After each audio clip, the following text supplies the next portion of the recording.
আলাইকুম। প্রিয় ভাই ও বোনেরা, আপনারা লক্ষ্য করেছেন ওই দখলদার ইসরায়েল আমেরিকার সহযোগিতা নিয়ে কিভাবে নারী, শিশু এবং মুসলিম ভাইদের উপর ইতিহাসের বর্বরচিত হামলা করে চলেছে এবং তাদেরকে প্রাণে বাঁচার ন্যূনতম সুযোগটুকু তারা পাচ্ছে না। এই গণহত্যার বিরুদ্ধে বাংলাদেশের তৌহিদি জনতা সহ সারা বাংলাদেশের সকল দলমত নির্বিশেষে সকলকে আহ্বান জানাচ্ছি এই ইসরায়েলের বিরুদ্ধে আমাদের প্রতিরোধ এবং প্রতিবাদ করবার জন্য।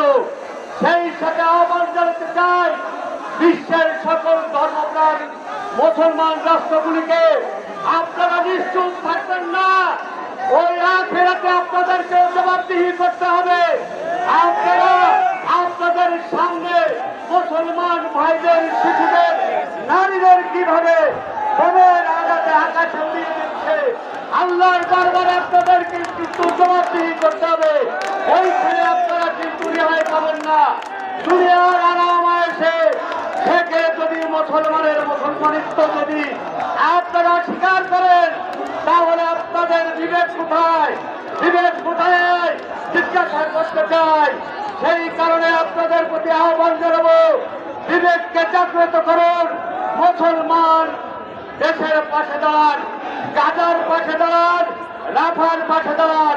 ঐক্যবদ্ধভাবে যদি আমরা মোকাবেলা করি, ওরা একদিনও টিকতে পারবে না, যত বড়ই শক্তি হোক। এই আহ্বান জানাই মহান রব্বুল আলামিন আপনি আমাদের সকলকে এই সঠিক বুঝদানের তৌফিক নাজিল করুন। সকলকে ধন্যবাদ জানিয়ে শেষ করছি। আসসালামু আলাইকুম। বাংলাদেশ